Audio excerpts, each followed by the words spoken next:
আজ থেকে আগামী ৪ঠা ফেব্রুয়ারি পর্যন্ত চারিপাড়ার শান্তিপল্লীতে অবস্থিত শান্তি সংঘ ক্লাবের সুবর্ণ জয়ন্তী উৎসব উপলক্ষে নানা কর্মসূচির মধ্য দিয়ে উদযাপিত হতে চলেছে।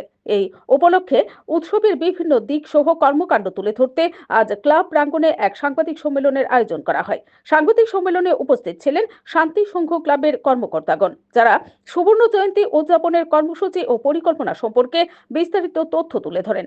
রাজ্যের মাননীয় রাজ্যপাল আগামী ৩রা ফেব্রুয়ারি এই অনুষ্ঠানে উপস্থিত থাকবেন। Bureau report, BTV Tripura news. শান্তিসংঘের সুবর্ণ জয়ন্তী উপলক্ষে আজ এই সাংবাদিক সম্মেলন আহ্বান করা হয়েছে। শান্তিসংঘ 1976 সালের 4ঠা ফেব্রুয়ারি প্রতিষ্ঠা হয়েছিল।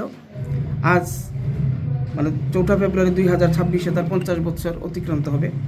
সেই উপলক্ষে শান্তিসংঘ এই সুবর্ণ জয়ন্তী উৎসবকে স্মরণ রাখার জন্য বিভিন্ন প্রোগ্রামে 4 দিনব্যাপী প্রোগ্রাম অনুষ্ঠিত হবে।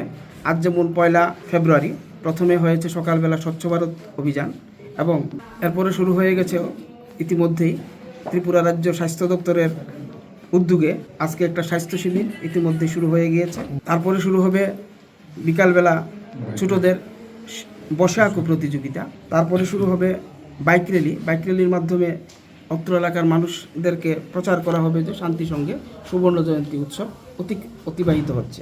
আগামীকালকে 2 তারিখ সন্ধ্যার সময় শান্তিসংঘের সুবর্ণ জয়ন্তীর উৎসব কমিটির শুভ সূচনা করবেন আমতলী রামকৃষ্ণ মঠ মিশনের মহারাজ পরম পূজ্যপাদ শ্রী শ্রী স্বামী সুধানন্দজি মহারাজ, এবং উপস্থিত থাকবেন আগরতলা পৌর নিগমের মেয়র শ্রদ্ধেয় দীপক মজুমদার এবং বাধারঘাট বিধানসভার বিধায়িকা সুশ্রী মীনারানী সরকার। ওনাদের উপস্থিতিতে আগামীকালকে শান্তিসংঘের সুবর্ণ জয়ন্তী উৎসবের শুভ উদ্বোধন হবে।